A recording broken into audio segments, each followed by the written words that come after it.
नमस्कार, पिनाकिल online coaching classes में आपका स्वागत है। मैं हूं श्रुति और आज का ये वीडियो लेक्चर हो रहा है हमारे नए प्रोजेक्ट सारा भारत के तहत। सारा भारत प्रोजेक्ट में मैं आपकी मदद करूंगी करंट अफेयर्स पोर्शन को कंप्लीट करने में, और जो करंट अफेयर्स इस पूरे प्रोजेक्ट के तहत होंगे वो नवंबर 2016 से लेकर के अभी तक के सारे करंट अफेयर जो SSC CGL point of view से इम्पोर्टेंट है उन सबको लगभग कवर करने की हमने कोशिश की है। और हम एक बहुत ही सुपर फास्ट कवरेज आपको देने वाले हैं ताकि कम समय में आपको ज्यादा से ज्यादा फायदा मिल सके। आज का ये वीडियो लेक्चर हिंदी माध्यम में, but I have made a separate video in English as well, so if you are a English medium student then you can refer to that video. पर हम अपना ये वीडियो हिंदी में ही कंटिन्यू करेंगे, तो बिना समय बर्बाद किए आइए हम लोग शुरू करते हैं। हमारा सबसे पहला सवाल है कि भारत की प्रथम जलगत मेट्रो का निर्माण किस शहर में किया जाएगा। तो भारत की सबसे पहली जलगत मेट्रो का निर्माण कोलकाता शहर में किया जाएगा। हमारा दूसरा प्रश्न है, जुलाई 2017 तक कौन से राज्य सरकार आपदाओं के लिए स्वचालित तटीय चेतावनी प्रणाली शुरू करेगी। तो उड़ीसा सरकार जो है वो जुलाई 2017 तक ये स्वचालित तटीय चेतावनी प्रणाली की शुरुआत करेगी। ठीक है, नेक्स्ट सवाल है हमारा कि नीति आयोग के अनुसार मार्च 2018 में समाप्त होने वाले वित्तीय वर्ष में भारत की अर्थव्यवस्था कितने प्रतिशत तक बढ़ने की उम्मीद है। तो नीति आयोग के अनुसार 7.5% की बढ़ोतरी देखने को मिलेगी भारत के अर्थव्यवस्था में।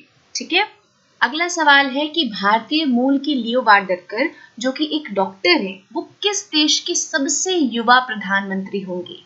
तो वो आयरलैंड जो है, जो कि एक देश है, उसके सबसे युवा प्रधानमंत्री वो बनने वाले हैं, लियो वार्डकर, और ये भारतीय मूल के डॉक्टर हैं। हमारा अगला सवाल है कि 5 जून 2017 को मनाया जाने वाला विश्व पर्यावरण दिवस 2017 का विषय क्या था। तो हम जानते हैं कि हर साल 5 जून को हम लोग विश्व पर्यावरण दिवस मनाते हैं, और साल 2017 का जो विषय है वो विषय है लोगों को प्रकृति के साथ जोड़ना। इस साल का थीम यही है। हमारा अगला सवाल है कि ऑनलाइन ट्रेन टिकट खरीदने के लिए अधिक यात्रियों को आकर्षित करने के लिए रेलवे ने एक सेवा अब खरीदे भुगतान बाद में करें की शुरुआत की है, जिससे यात्रियों को डैश दिनों की खिड़की के भीतर बुक किए जाने वाले टिकटों का भुगतान करने की अनुमति मिलती है। यानी कि ये जो अब खरीदे भुगतान बाद की जो सेवा है, इसके तहत कि आप अभी टिकट खरीद सकते हैं और कुछ दिन के बाद आप पेमेंट कर सकते हैं। तो ये कितने दिनों के बाद आपको अपने टिकट, कितने दिनों के भीतर आपको अपने टिकटों का भुगतान करना है। तो 14 दिन के भीतर जो है वो आप अपने टिकटों का भुगतान कर सकते हैं। हमारा अगला सवाल है, वैश्विक शांति सूचकांक 2017 के 163 देशों में से भारत को डैश स्थान दिया है, जो कि institute of economics and peace ने प्रकाशित किया है। तो हर साल ये वैश्विक शांति सूचकांक जो है वो प्रकाशित होता है, और इस सूचकांक को देते हैं institute of economics and peace.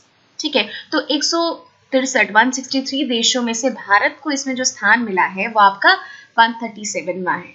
ठीक है, हमारा अगला सवाल है कि 31 मई 2017 को जारी किए गए सरकारी आंकड़ों के अनुसार 2016 से 17 के वित्तीय वर्ष की चौथी तिमाही में भारत के सकल घरेलू उत्पाद यानी कि जीडीपी में कितनी वृद्धि हुई। तो भारत के सकल घरेलू उत्पाद यानी जीडीपी में 6.1% की बढ़ोतरी देखने को मिली है। ठीक है, यानी 6.1% की बढ़ोतरी देखने को मिली है। और हमारा अगला सवाल है कि national aeronautics and space administration यानी कि नासा ये किस साल सौर अनुसंधान अभियान चलाएगा। तो नासा साल 2018 में सौर अनुसंधान अभियान चलाने वाला है। ठीक है, नेक्स्ट सवाल है, सबसे पहला सौर मिशन जो 2018 में नासा द्वारा शुरू किया जाएगा उसका नाम क्या है। तो ये जो पहला सवाल है जिसमें हम बात कर रहे हैं कि नासा अपना सौर अनुसंधान अभियान चलाने वाला है 2018 में, उस सौर अनुसंधान का नाम क्या है, हमसे ये पूछा जा रहा है। तो उस अनुसंधान का नाम है पार्कर सोलर प्रोब यानी कि पार्कर सौर अनुसंधान। 2 जून 2017 को भारत ने उड़ीसा में एक टेस्ट रेंज से अपनी स्वदेशी परमाणु सक्षम पृथ्वी द्वितीय मिसाइल का परीक्षण किया। पृथ्वी द्वितीय की मारक क्षमता क्या है। तो ये भारत ने पृथ्वी द्वितीय की मिसाइल का परीक्षण किया और इसकी जो मारक क्षमता है वो आपके 350 किलोमीटर की है। हमारा अगला सवाल है, भारतीय प्रतिभूति एवं विनिमय बोर्ड यानी कि सेबी ने भारतीय कंपनियों में कॉरपोरेट प्रशासन से संबंधित मुद्दों पर सलाह देने के लिए एक समिति बनाई और हमें ये बताना है कि समिति के अध्यक्ष कौन है। तो कॉरपोरेट प्रशासन से संबंधित मुद्दों पर सलाह देने वाली जो समिति बनी है उसके अध्यक्ष जो हैं उनके नाम है उदय कोटक। हमारा अगला सवाल है, शशि शेखर वेम्पति को एक नए मुख्य कार्यकारी अधिकारी के रूप में नियुक्त किया गया है। तो किसके मुख्य कार्यकारी अधिकारी के रूप में नियुक्त किया गया है? तो प्रसार भारती के नए सीईओ के रूप में उन्हें नियुक्त किया गया है। अगला सवाल है, international institute for management development world competitive centre द्वारा संकलित विश्व प्रतियोगी रैंकिंग 2017 में भारत की स्थिति क्या है? तो भारत की रैंकिंग 45th है, यानी कि 45वीं रैंकिंग भारत को मिली है। अगला सवाल है कि 1 जून 2017 को भारत और रूस ने 2 परमाणु ऊर्जा इकाइयों के लिए समझौता किया और ये ऊर्जा इकाइयां कहाँ स्थापित होने वाली हैं? तो ये स्थापित होने वाली है कुदनकुलम तमिलनाडु में। अगला सवाल है हमारा, 4 जून 2017 को भारत ने सफलतापूर्वक अपने सभी मौसम जांच यंत्रों का प्रशिक्षण किया है, जैसे कि QRSAM। हमें ये बताना है कि ये जो मौसम जांच यंत्र है QRSAM, इसका फुल फॉर्म क्या है, इसका क्या अभिप्राय है? इसका अभिप्राय है क्विक रिएक्शन। QR का मतलब क्विक रिएक्शन और SAM का अर्थ है सरफेस टू एयर मिसाइल। ठीक है, बढ़ते हैं अगले सवाल की तरफ और हमारा अगला सवाल है, 3 जून 2017 को किसने इंटरनेशनल स्पेस स्टेशन में अपना पहला पुनर्नवीनीकृत आपूर्ति जहाज शुरू किया? तो स्पेसएक्स नाम की जो संस्था है, इन्होंने सबसे पहला इंटरनेशनल स्पेस स्टेशन में अपना सबसे पहला पुनर्नवीनीकृत आपूर्ति जहाज शुरू किया। अगला सवाल है, 4 जून 2017 को भारत की किस राज्य सरकार ने राज्य भर में एकल महिला पेंशन योजना आरंभ की और ऐसा करने वाला यह प्रथम राज्य बना? तो 4 जून 2017 को तेलंगाना राज्य सरकार ने एकल महिला पेंशन योजना की शुरुआत की और ये ऐसा करने वाला देश का सबसे पहला राज्य है। हमारा अगला सवाल है, वह देश जिसने ग्लोबल रिटेल डेवलपमेंट इंडेक्स 2017 में, जो कि एंड्रू थॉमस कॉनी ने जारी की है, के अनुसार चीन को पछाड़कर प्रथम स्थान प्राप्त किया है। तो चीन को इसमें पछाड़ने का काम किया है भारत ने। अगला सवाल है, सेबी में ने डैश के मुख्य कार्यकारी अधिकारी और national stock exchange of India limited के प्रबंध निदेशक के रूप में किन्हें नियुक्ति की मंजूरी किन्हें दी है? तो विक्रम लिमये जो है उन्हें बनाया गया है आपका नेशनल स्टॉक एक्सचेंज लिमिटेड के MD और CEO के रूप में इन्हें नियुक्त किया गया है। किन्हें? विक्रम लिमये को। अगला सवाल है कि विश्व बैंक की वैश्विक आर्थिक संभावनाओं की रिपोर्ट जो 4 जून 2017 को जारी की गई है के अनुसार 2017 में वैश्विक अर्थव्यवस्था की कितनी दर होने की संभावना है? तो विश्व बैंक के अनुसार वो दर होगा 2.7%। अगला सवाल है, निम्नलिखित में से 9 जून 2017 को न्यूयॉर्क के संयुक्त राष्ट्र हॉल में किसको संयुक्त राष्ट्र के प्रवासी भारतीय NRI समुदाय द्वारा भारत गौरव पुरस्कार से नवाजा गया है? तो भारत गौरव पुरस्कार से मधुर भंडारकर को नवाजा गया है, न्यूयॉर्क में नवाजा गया है यूनाइटेड नेशंस हॉल में। अगला सवाल है, रामकुमार रामनाथन किस खेल से संबंधित है? तो रामकुमार रामनाथन टेनिस से संबंधित है। अगला सवाल है, उपन्यास the ministry of utmost happiness की लेखिका कौन है? तो इसकी लेखिका है अरुंधति रॉय। अगला सवाल है, भारत का प्रथम ग्रामीण LED स्ट्रीट लाइटिंग प्रोजेक्ट किस राज्य के अधीन होगा? तो ये प्रोजेक्ट अधीन होगा आंध्र प्रदेश राज्य सरकार के तहत। अगला सवाल है कि किस संयुक्त राष्ट्र प्रमुख के प्रथम नाम पर आतंक निरोधी कार्यालय स्थापित किया गया है? तो व्लादिमीर वोरोनकोव जो है उनके नाम पर आतंक निरोधी कार्यालय की स्थापना की गई है। हमारा अगला सवाल है कि ग्रामीण जनसंख्या के बीच डिजिटल बैंकिंग को बढ़ावा देने की अपनी पहल के तहत कौन सा सार्वजनिक क्षेत्र का बैंक देश के विभिन्न राज्यों में 100 से अधिक डिजिटल गांवों को विकसित करने जा रहा है? तो विजया बैंक ऐसा करने जा रहा है, वो 100 से अधिक गांवों को डिजिटल बनाने की कोशिश कर रहा है। ठीक है, अगला सवाल है कि खगोलविदों ने हाल ही में सबसे बड़ा ग्रह खोज लिया है, सबसे गर्म ग्रह खोज लिया है, जिसमें कि का जो तापमान है वो 4300 डिग्री सेल्सियस से अधिक दिन का तापमान होता है। और इस ग्रह का नाम क्या है ये आपको बताना है। तो इस ग्रह का नाम है केल्ट 9b। ये अभी तक का सबसे गर्म ग्रह है। ठीक है, अगला सवाल है जुआन गोइस्टेलो जिनका निधन 4 जून 2017 को हुआ है, वो कौन थे? तो वो एक स्पेनिश लेखक थे। अगला सवाल, कौन से निजी क्षेत्र के बैंक ने विश्व पर्यावरण दिवस के अवसर पर बायोडिग्रेडेबल प्रीपेड गिफ्ट कार्ड की घोषणा की? तो एक्सिस बैंक ने ऐसा किया, उन्होंने बायोडिग्रेडेबल प्रीपेड कार्ड की घोषणा की। अगला सवाल है ब्रिक्स मीडिया फोरम को 7 से 8 जून 2017 तक आयोजित किया गया था। ये कहाँ आयोजित किया गया था? तो इसका आयोजन हुआ था बीजिंग, चीन में। अगला सवाल है 1 जून 2017 को किस राज्य सरकार ने टी वैलेट नामक अपना स्वयं का आधिकारिक डिजिटल वॉलेट लॉन्च किया? तो तेलंगाना की राज्य सरकार ने ऐसा किया। आप याद रख सकते हैं टी वॉलेट और टी फॉर तेलंगाना। क्वाकुरेली साइमंड्स द्वारा दुनिया के विश्वविद्यालयों को दी गई 2018 की रैंकिंग में भारत की कौन सी यूनिवर्सिटी अधिकतम रैंक पर है? तो आईआईटी दिल्ली को उसमें सर्वाधिक सबसे अच्छा रैंक मिला है, सबसे अधिकतम रैंक मिला है। हमारा अगला सवाल है नासा द्वारा चुने गए 12 नए अंतरिक्ष यात्रियों में पृथ्वी की कक्षा तथा गहन अंतरिक्ष मिशन के लिए किसे प्रशिक्षित किया गया है? तो राजाचारी जो हैं उन्हें इस काम के लिए प्रशिक्षित किया गया है। अगला सवाल है सहकारी संघवाद के एजेंडे को आगे बढ़ाने के लिए नीति आयोग ने राज्य सरकारों से मिलकर 7 कार्यक्रम की शुरुआत की है। तो आपको ये बताना है कि ये जो 7 है इसका अभिप्राय क्या है? तो इसका अभिप्राय है sustainable action for transforming human capital. S for sustainable, A for action, T for transforming और H for human capital। अगला सवाल है कि किस राज्य सरकार ने किसानों के लिए एक नई ऋण राहत योजना, कृषि ऋण समाधान योजना आरंभ की है? तो मध्य प्रदेश राज्य सरकार ने ऐसा किया है, उन्होंने एक नई ऋण राहत योजना का आरंभ किया है। अगला सवाल है ब्रिटेन के सांसद के सदनों के लिए चुने जाने वाली पहली महिला सिख सांसद कौन है? तो प्रीत गिल जो है वो सबसे पहली महिला सिख सांसद है जो कि ब्रिटेन के संसद के सदनों के लिए चुनी गई है। अगला सवाल है निम्नलिखित से कौन भारत द्वारा संयुक्त राष्ट्र के प्रमुख न्यायिक अंग अंतरराष्ट्रीय न्यायालय के न्यायाधीश के रूप में दूसरे 9 साल की अवधि के लिए अपनी उम्मीदवार के रूप में फिर से नामित किए गए हैं? तो जिस न्यायमूर्ति दलवीर भंडारी जो है इन्हें दोबारा भारत की ओर से दोबारा इन्हें नामित किया गया है।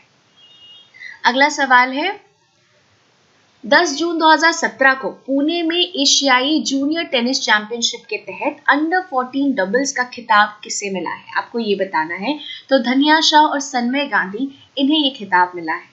अगला सवाल है Indira Gandhi a life in nature इस पुस्तक के लेखक कौन है?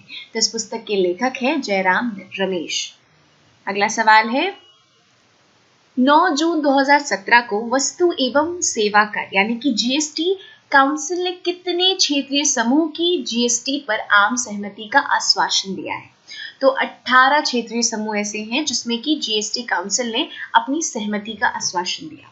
अगला सवाल है 8 जून 2017 को किस श्रीलंकाई क्रिकेटर को ICIC cricket hall of fame में शामिल किया गया था? तो मुथैया मुरलीधरन को ICC cricket hall of fame में जगह दी गई। अगला सवाल है कि 11 जून 2017 को भारत सरकार की किस पहल के तहत न्यायिक सहायता को हाशिए पर गए समुदायों तथा ग्रामीण क्षेत्रों में रहने वाले नागरिकों तक सुगमता पूर्वक पहुंचाने की शुरुआत की गई है? तो वो पहल जो है वो टेली कानून। आप जानते हैं अभी भी न्यायिक सहायता जो है वो ग्रामीण क्षेत्र के लोगों तक नहीं पहुंच पाती, तो उन तक भी ये सेवा पहुंच पाए इसलिए भारत सरकार की पहल है टेली कानून। अगला सवाल है किस देश ने हाल ही में दुनिया का सबसे बड़ा फ्लोटिंग सौर खेत लॉन्च किया है जिसमें 1,60,000 पैनल हैं? तो वो देश है चीन। इसने दुनिया का सबसे बड़ा फ्लोटिंग सौर खेत को लॉन्च किया है। अगला सवाल है कि किसने मिस यूनिवर्स 2017 सौंदर्य प्रतियोगिता जीती है? तो पद्मालय नंदा ने ये प्रतियोगिता जीती है। नेक्स्ट हमारा सवाल है फॉर्मूला 1 ड्राइवर जिसने 6ठी बार कनाडा का ग्रैंड प्रिक्स जीता है वो कौन है? तो लुइस हैमिल्टन जो है वो आपके ऐसे फॉर्मूला 1 ड्राइवर है जिन्होंने 6ठी बार कनाडा ग्रैंड प्रिक्स को जीता है। अगला सवाल है 7 का समूह अर्थात G7 के पर्यावरण मंत्रियों की बैठक 11 और 12 जून 2017 को कहाँ हुई थी? तो ये G7 की बैठक इटली में हुई थी।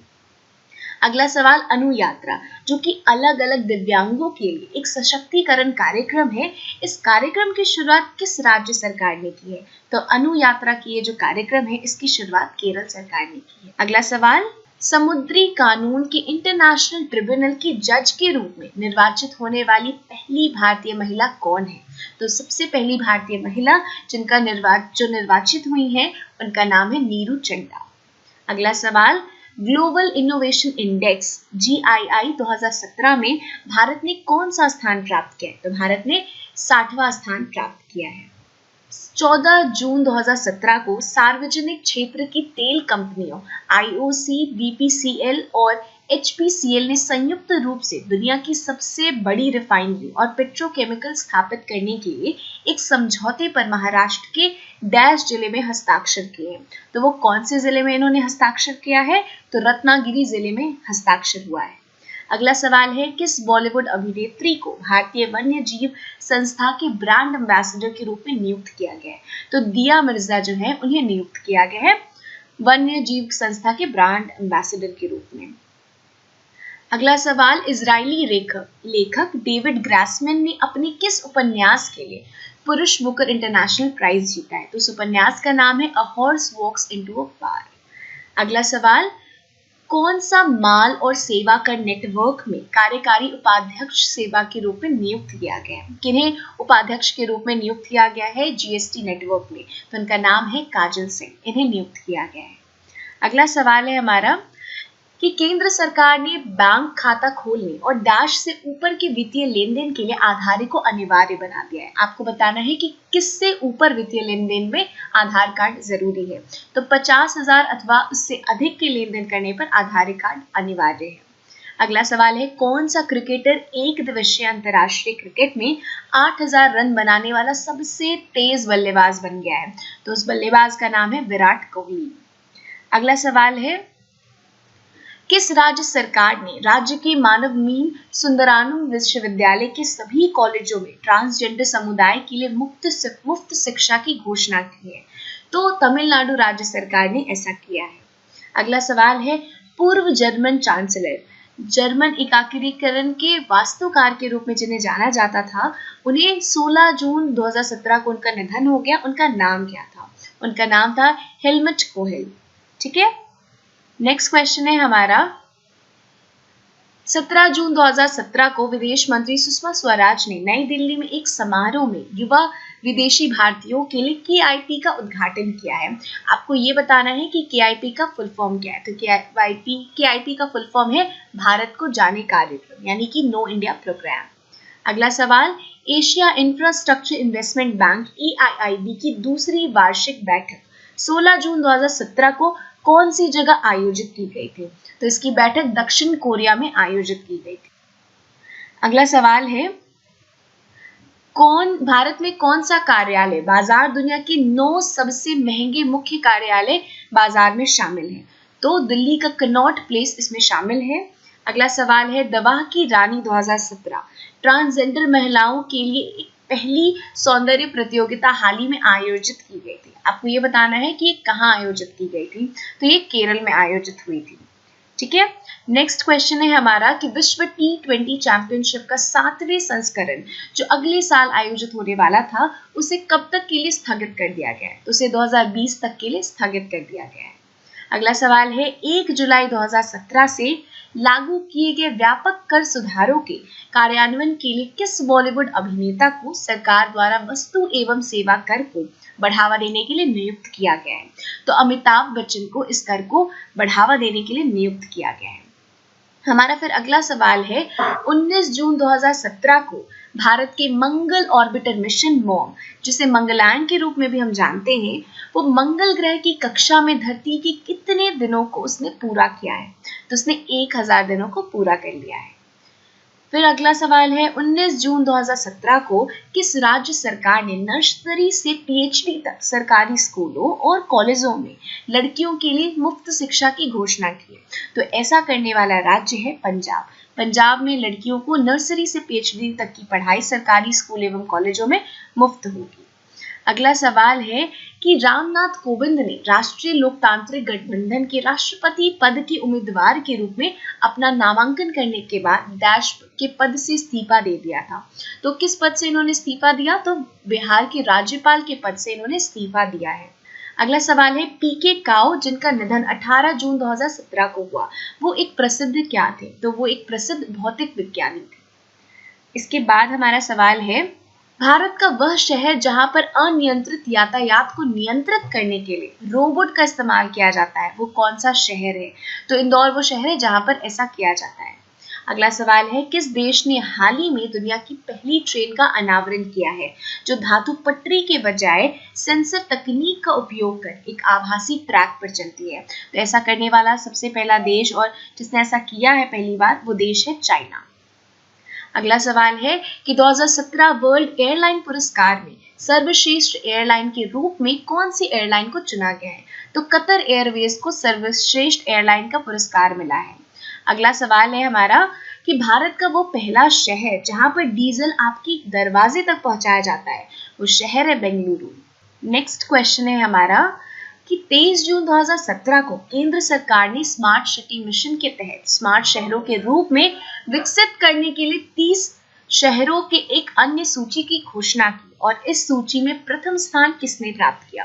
तो इस सूची में प्रथम स्थान प्राप्त किया त्रिवेंद्रपुरम केरल ने। ठीक है, नेक्स्ट क्वेश्चन है हमारा कि 21 जून 2017 को मनाए जाने वाले अंतरराष्ट्रीय योग दिवस 2017 का विषय क्या था? तो इसका विषय था स्वास्थ्य के लिए योग। ठीक है, यानी कि योगा फॉर हेल्थ, ये इस बार का थीम था। नेक्स्ट हमारा क्वेश्चन है कि विज्ञान और प्रौद्योगिकी विभाग यानी कि डीएसटी द्वारा विदेश स्थित भारतीय वैज्ञानिक और भारत के स्वयं के शोधकर्ताओं को संयुक्त शोध करने के लिए कौन सी योजना शुरू की गई है? तो इस योजना का नाम है वज्र। वज्र का फुल फॉर्म है visiting advanced joint research. Next question सवाल है हमारा कि किस देश की सरकार ने हाल ही में भारत को 22 मानव रहित संरक्षक ड्रोनों की बिक्री की मंजूरी दी है? तो अमेरिका ने ऐसा किया है।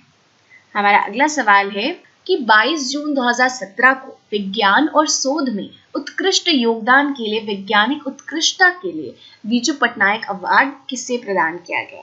तो ललित मोहन दास को बीजू पटनायक अवार्ड से सम्मानित किया गया है।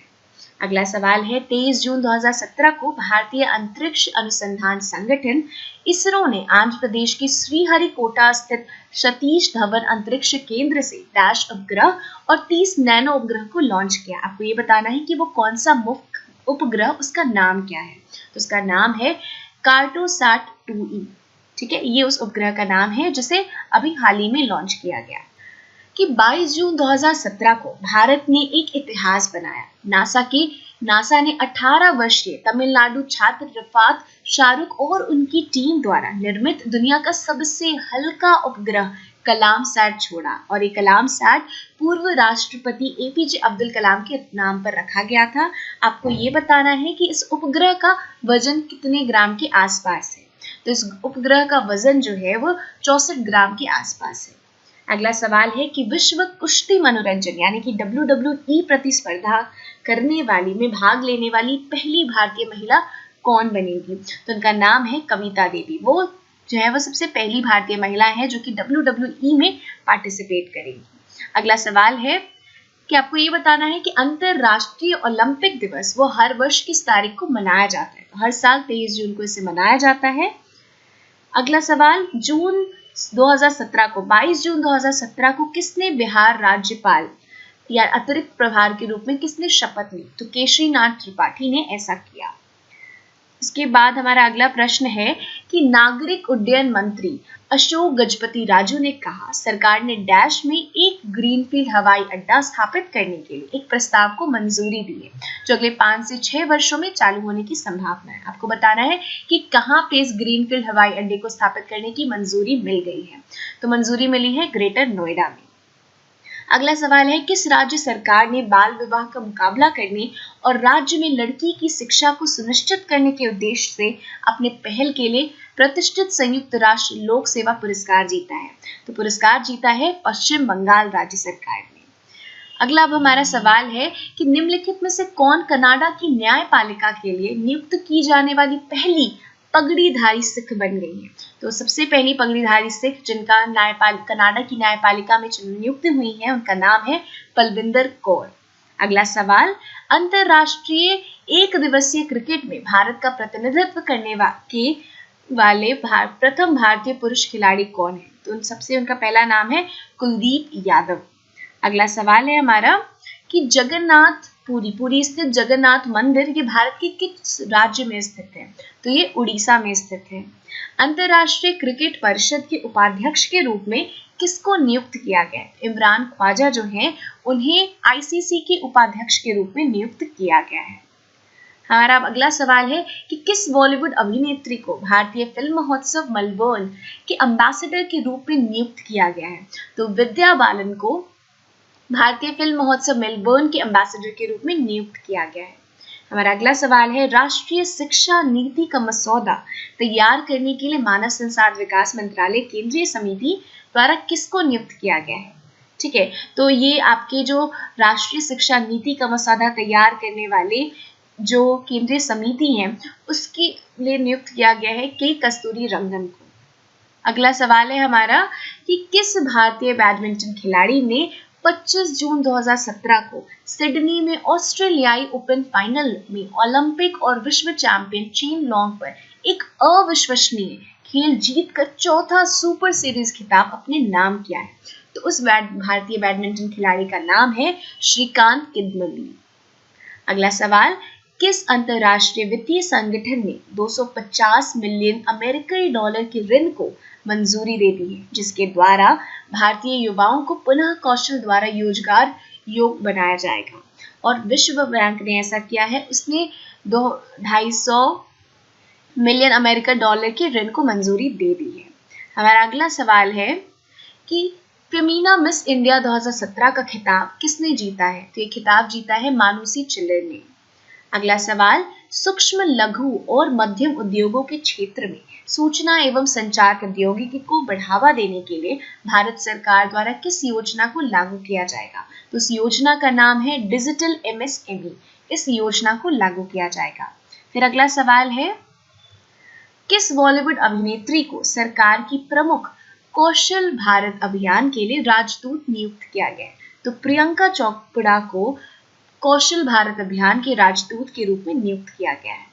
अगला सवाल है, कौन सा देश यूएस कर कोष में स्वैच्छिक योगदान करने वाला पहला देश बन गया है?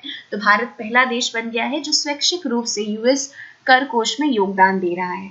27 जून 2017 को राज्य सरकार ने सूक्ष्म लघु और मध्यम उद्योगों को बढ़ावा देने के लिए 100 करोड़ रुपयों के एक कोष निधि के साथ एमएसएमई विकास निगम का शुभारंभ किया। तो वो कौन सा राज्य सरकार है? तो वो आंध्र प्रदेश राज्य सरकार है। अगला सवाल, वैश्विक आपूर्ति श्रृंखला में भारत को एकीकृत करने में उनकी भूमिका के लिए किसको अमेरिका भारत व्यापार परिषद के ग्लोबल लीडरशिप अवार्ड से सम्मानित किया गया है? तो आदि गोदरेज को इस अवार्ड से सम्मानित किया गया है। हमारा अगला सवाल है कि भारतीय अंतरिक्ष अनुसंधान संगठन इसरो के नवीनतम संचार उपग्रह को 29 जून 2017 को फ्रेंच गुयाना में खुरो में आयरिश स्पेस रॉकेट पर सफलतापूर्वक छोड़ा गया है। उस नवीनतम संचार उपग्रह का नाम क्या है? उसका नाम है GSAT-17। अगला सवाल है, वायु प्रदूषण से लड़ने और जहरीले गैसों के उत्पादन को रोकने के लिए कौन सा देश दुनिया के पहले वानिकी शहरों का निर्माण कर रहा है? तो सबसे पहला देश जो है वो है आपका चीन। और ये हमारे पार्ट 1 का आखिरी सवाल है। मैं उम्मीद करती हूँ कि मैंने जितनी भी बातें बताई आपको समझ में आ गई होंगी और ये सीरीज हम लोग कंटिन्यू करेंगे। इसके तहत हम लोग जितने भी करंट अफेयर्स के क्वेश्चंस इंपॉर्टेंट है SSC CGL point of view से 2017 के लिए, वो सब हम कवर करने की कोशिश करेंगे। वीडियो को अंत तक सुनने के लिए आपका बहुत बहुत शुक्रिया। मैं उम्मीद करती हूँ कि आपकी तैयारी अच्छे से चल रही होगी। धन्यवाद।